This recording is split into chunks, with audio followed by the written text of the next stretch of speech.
Bom dia, então, a todos gerconianos. Sejam todos bem-vindos. Mais uma edição do workshop do Gercon. Hoje nós temos duas apresentações. Primeiro, o Adiel vai falar sobre desafios e oportunidades de pesquisa para uso de machine learning no plano de dados SDN. Em seguida, o Diego vai apresentar uma pesquisa que ele vem fazendo e que teve um artigo publicado no SBRC agora, na trilha principal. Então, Adiel, você está com a palavra. Você tem aí uns 30 minutos no máximo para vender seu peixe. Certo. Bom dia, para quem ainda não me conhece, sou Adiel, aluno de doutorado aqui do GERCON. O objetivo da apresentação de hoje é trazer um overview aí de pesquisas no ramo de SDN, especificamente em P4 e plano de dados programáveis. E a ideia é trazer uma luz para quem está procurando tema de TCC, mestrado, com base nas pesquisas que eu venho fazendo. Bom, o objetivo é introduzir o conceito de SDN para vocês, e a relevância do uso de aprendizagem de máquina para otimizar as funções de rede. Mas antes, a gente vai fazer uma breve aula do que são esses termos. Pode ser, acredito que para a maioria de vocês ainda são termos novos. Então, vou fazer um overview rapidinho disso. Bom, começando pelas redes tradicionais, ou rede de redes. As principais características delas são grande volume de dados, múltiplos serviços para suportar, serviços esses que não foram projetados no início, que não tinham ideia de que a rede precisaria atender uma certa demanda, certos serviços, e também aplicações de serviços de natureza dinâmica. Então, toda essa característica acabou trazendo a necessidade de tornar as redes flexíveis e programáveis. E o primeiro passo nesse tipo de evolução foram as redes definidas por software. Então, a ONF, que é a Open Network Foundation, ela define a SDN como uma arquitetura emergente, dinâmica, gerenciável e adaptável, que permite separação entre o controle da rede e as funções de encaminhamento. Então, aqui na figura ao lado, a gente tem a rede tradicional versus rede SDN. Então, percebam que na rede tradicional, o switch ele era responsável tanto pela parte de controle da rede, quanto de funções de encaminhamento. Já na rede definida por software, eu tenho um elemento centralizado na rede, que é um controlador, que se comunica com todos esses switches e que fica responsável agora pelo controle da rede, e switch pelas funções de encaminhamento. Então, isso foi a primeira evolução que tivemos no âmbito de redes.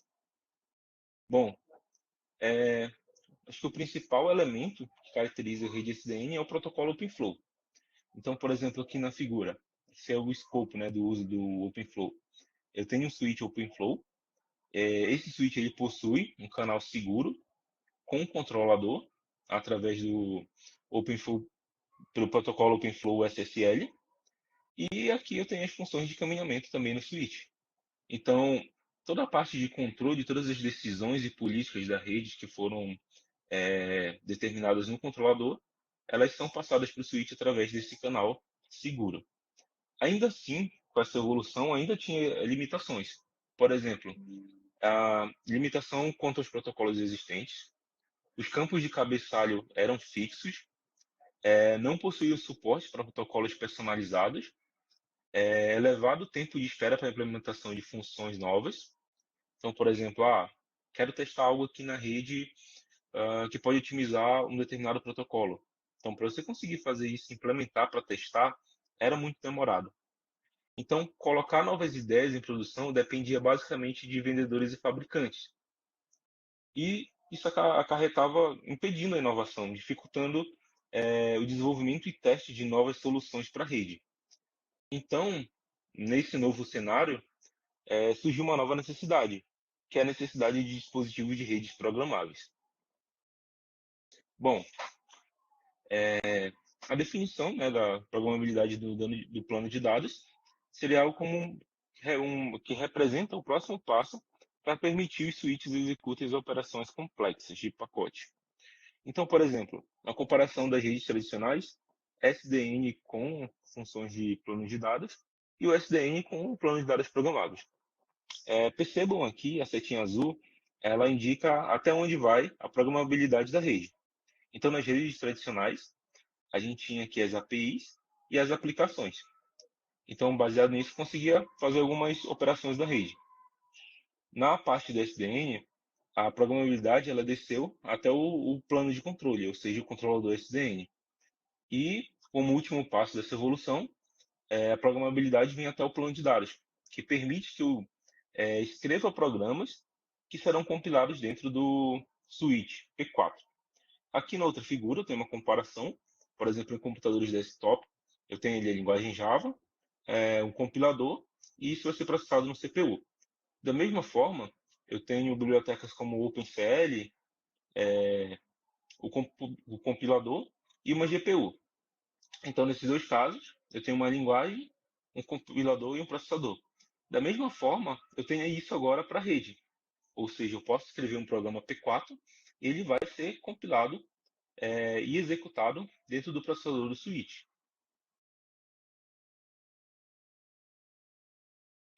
Tá. O desenvolvimento da programabilidade no plano de dados se baseou basicamente em três principais pilares. Reconfigurabilidade, ou seja, permitir que eu configure o switch da maneira que eu quero e quantas vezes eu quiser. A independência do protocolo, ou seja, que ele não fique preso ao funcionamento de determinado protocolo. Ah, eu quero que ele rode só IPv4. Não, se eu quiser, eu posso tirar o switch e colocar para o IPv6. Então, eu tenho esse tipo de flexibilidade dentro dos switches programáveis. E a independência do alvo. O alvo se refere aqui, no caso, ao switch. Ou seja, que eu escreva programas que possam ser rodados no switch, no GERCOM, por exemplo. Mas, eu gostei dessa proposta, funcionou. Eu quero testar agora lá no CTIC. Então, a ideia é que esse mesmo programa possa ser executado lá, independente da quantidade de recursos do switch. Acho que de forma similar dá para fazer um paralelo com o Windows. Basicamente, o Windows ele é um software de prateleira e que funciona em máquinas com diversos tipos de hardware, diferentes componentes, quantidade de recursos computacionais e de armazenamento.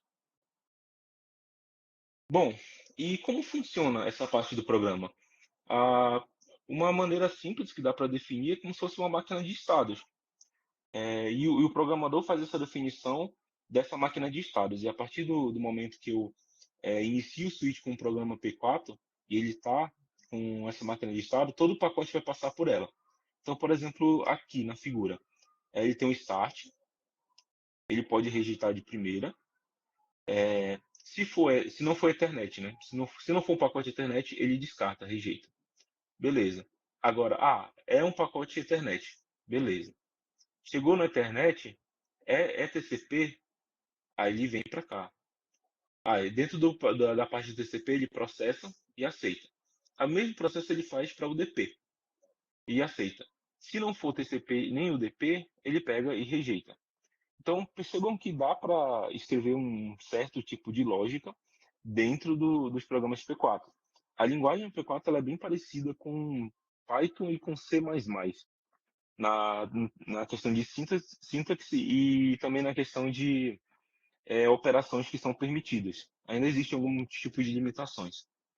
Mas, basicamente, é, a partir do momento que eu escrevo essa máquina de estados dentro do meu programa P4, todo pacote que chega por aqui, dentro do switch, ele vai passar por essa máquina.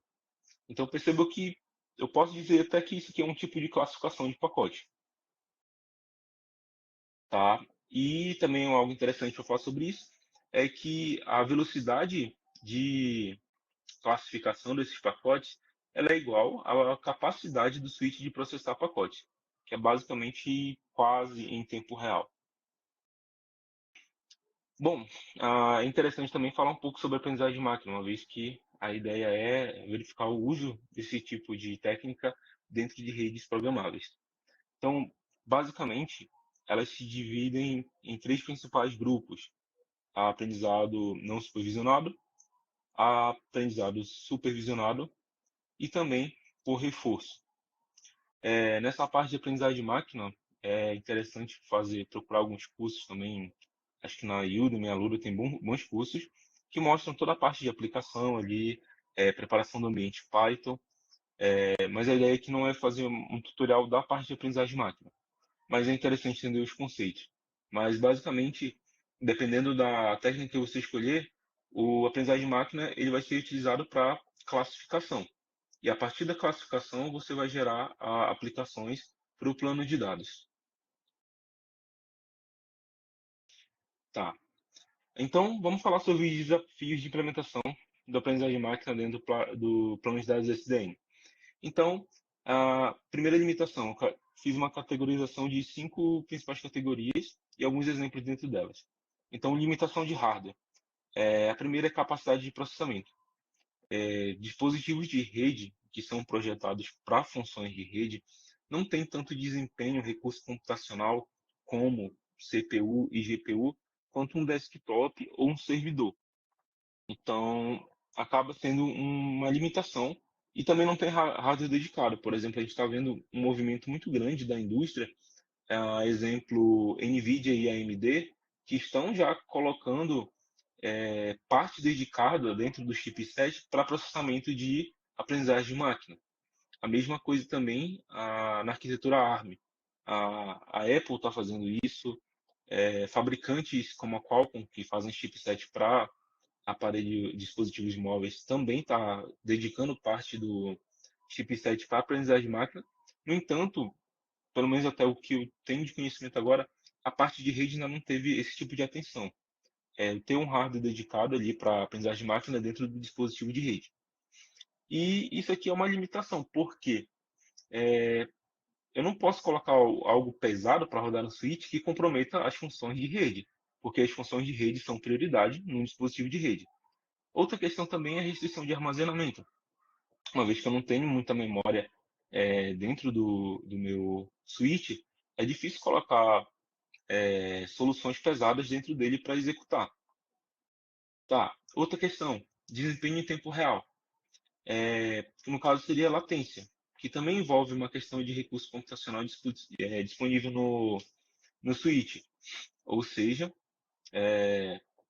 o tempo que eu gero de atraso na rede para implementar uma questão de segurança. Outra questão também, demanda de processamento em tempo real. Essa aqui já vai mais para a parte de aplicações. Por exemplo, existem tipos de aplicações que eu preciso que sejam em tempo real. Quando a gente vê palestras sobre 5G, geralmente eles usam a questão de operações feitas remotamente por médicos. Então, ali é uma aplicação crítica e que qualquer tipo de atraso pode trazer um dano colateral muito grande. Então, desenvolver soluções para esse tipo de caso dentro do plano de dados SDN também é algo bem interessante. Complexidade de implementação. Aqui eu coloquei integração de sistemas. O que significa isso? A rede de computadores ela é muito heterogênea. Ou seja, eu tenho partes da rede, por exemplo, que tem sistema legado, sistemas antigos. E fazer aplicação de aprendizagem de máquina para sistemas que não possui, implementar no meu sistema, e ele está se comunicando com sistemas que não possuem esse tipo de solução, também é um desafio a ser superado. Outro problema bem que pode ser estudado, adaptação de modelos, adaptação de modelos de aprendizagem de máquina. Ou seja, como eu executo modelos de aprendizagem de máquina dentro do switch, que seria esse tipo de adaptação. Então, basicamente, as principais coisas que a gente encontra dentro da literatura é a parte de abstração. Ou seja, eu faço uma abstração daquele modelo e das regras que estão nele e faço um trabalho de mapeamento para dentro do plano de dados SDN, para aquela máquina de estados. Outra questão, segurança e privacidade. Então, ao mesmo tempo que eu uso a aprendizagem de máquina para gerar praga, meio que fornecer segurança dentro do plano de dados, eu também estou inserindo vulnerabilidades, porque modelos de aprendizagem de máquina também possuem vulnerabilidades. Então, estou utilizando um modelo para trazer segurança, mas ao mesmo tempo eu estou trazendo algum tipo de vulnerabilidade. Por exemplo, ataques adversários.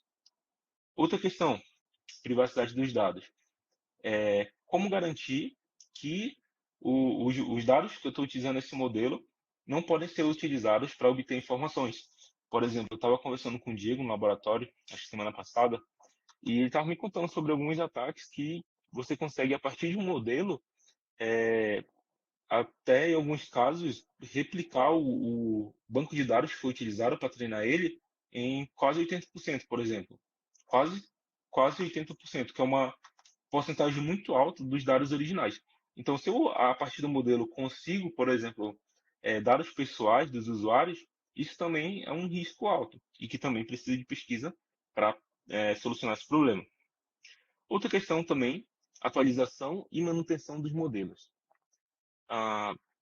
Acabei com erro de digitação aqui, eu peço desculpa, mas a questão seria a manutenção contínua e atualização dos modelos.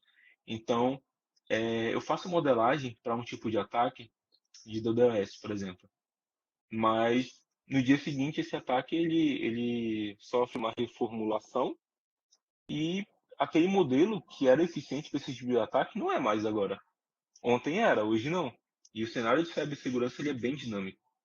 Então, como garantir que novos ataques serão tratados? Então, existem tipos de técnicas de aprendizagem de máquina que permitem, por exemplo, a atualização do modelo. Então, implementar isso dentro do plano de dados também poderia ser algo interessante. Bom, quando vocês forem pesquisar, e caso se interessem sobre aplicações de aprendizagem de máquina para o plano de dados, eu coloquei aplicação aqui, mas são aplicações de aprendizagem de máquina. Então, eu tenho alguns tipos de abordagem que a gente vai encontrar na literatura. São elas. Quando eu tenho uma aplicação rodando dentro do switch, isso significa que eu estou trazendo a aprendizagem de máquina para dentro do código. Então, quando o switch ele inicia e ele carrega o programa P4, ele já está embutido ali com a parte de aprendizagem de máquina. Ou seja, toda vez que todo pacote que chegar nesse switch, ele já vai passar por aquela máquina de estados que foi mapeada a partir de um modelo de aprendizagem de máquina e vai classificar os pacotes. Isso que é bem interessante porque a velocidade de classificação dos pacotes, como eu disse anteriormente, vai ser igual à velocidade de processamento do switch. Outro tipo de aplicação bem recorrente na literatura é quando eu tenho uma espécie de agente que está com o meu switch. Então, por exemplo, imagina uma rede ali com 10 switches e eu tenho um agente para cada switch. Isso poderia ser uma aplicação para aprendizado federado. Então, cada switch vai ter um agente federado ali conectado com o switch mais próximo. E eu posso ter um modelo global, por exemplo, no controlador.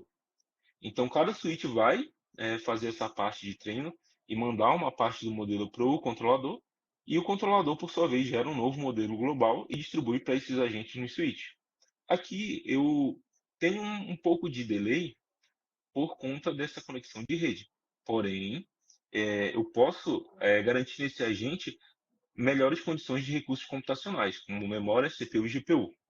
Ou até questão também do chip dedicado para a aprendizagem de máquina. A terceira opção, que a gente encontra bastante também na literatura, é quando eu tenho o P4 como mais um ajudante. Por exemplo, eu quero fazer a telemetria de rede. Isso me permite, por exemplo, formar um dataset melhor. Então, o switch, no programa dele, basicamente eu vou ter um encaminhamento para essa aplicação e essa aplicação passa os dados para o controlador. Então, ela ajuda o controlador a ter uma visibilidade melhor, uma granularidade maior dos dados que estão passando no switch. Então, isso pode trazer benefícios, por exemplo, para a aplicação de aprendizagem de máquina. Então, num contexto geral, são esses três tipos de abordagem que a gente encontra dentro da literatura.